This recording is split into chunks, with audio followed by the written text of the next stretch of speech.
So this is everything that you need to put the bed together. Everything comes in the pack, including a couple of Allen keys. I'm actually going to use a little bit of a hack to not use those today. And the one thing you don't get is some dishwashing liquid. We'll find out what that's about in a little while, particularly if you've got a larger and you're using the PVC mats. So first things first, you need to put the rods into the bed.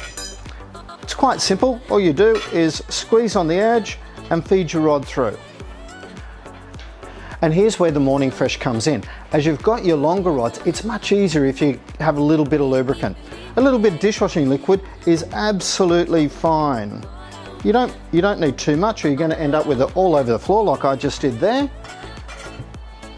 But what you do want is just to get a quick opening, and that's the hardest part when you're standing up and trying to film this.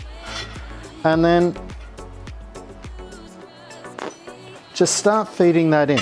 Now, if you've got a larger bed, the one thing I encourage you to use is pick up the top part there, and you can just use that as a lever. Saves you pushing it into the bottom of your hand. So now you have all the rods in the side of the bed. Basically what you want to do is on the ends, you just want to feed the mat through. Pinch the end and then feed the mat through. It can be a little bit tight to get it started, but once you've got it started, it's a simple matter of pulling it through. Next part is the corners. I encourage you to grab 2 corners to start with and just place them in the bed so that they're about the same height.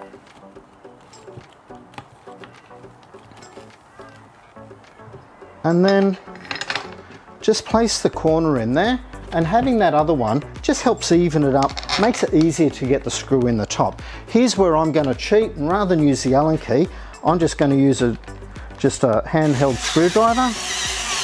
We encourage you not to use a drill unless it's got a screwdriver setting, because if you do, you can thread the tops, which will mean it's going to be very hard to get apart if you do need to replace the mat in a couple of years' time. So please just remember that.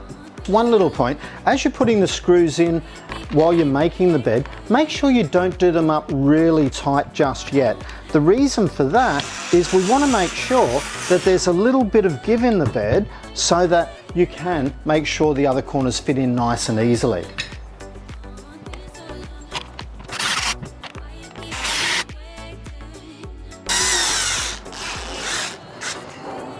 Now you'll notice I did the last corner nice and tight straight up. It's okay, now just go back and do the others.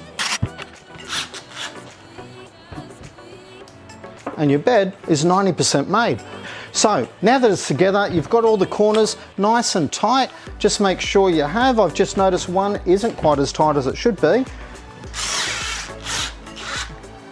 I didn't know how we missed that one, but now that you've got that, you'll notice it is really nice and tight. You know, basically you could bounce coins off it, which is fantastic. Now, that won't always be the case, particularly with the larger beds, because we don't want them to make them too hard to make. So, last thing to do, we've got our feet. You can get, there are these caps and there's plugs. So basically just putting it in.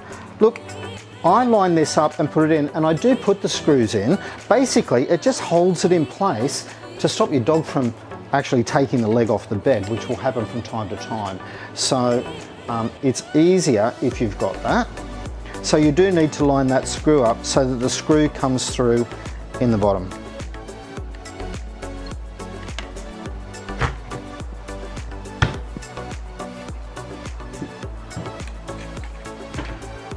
And there you go, you have a bed ready to go. All you got to do is insert dog. Come on, Rio, come on. Come on. Sit on the bed. Hello. Come on. He's not going to play. Near enough.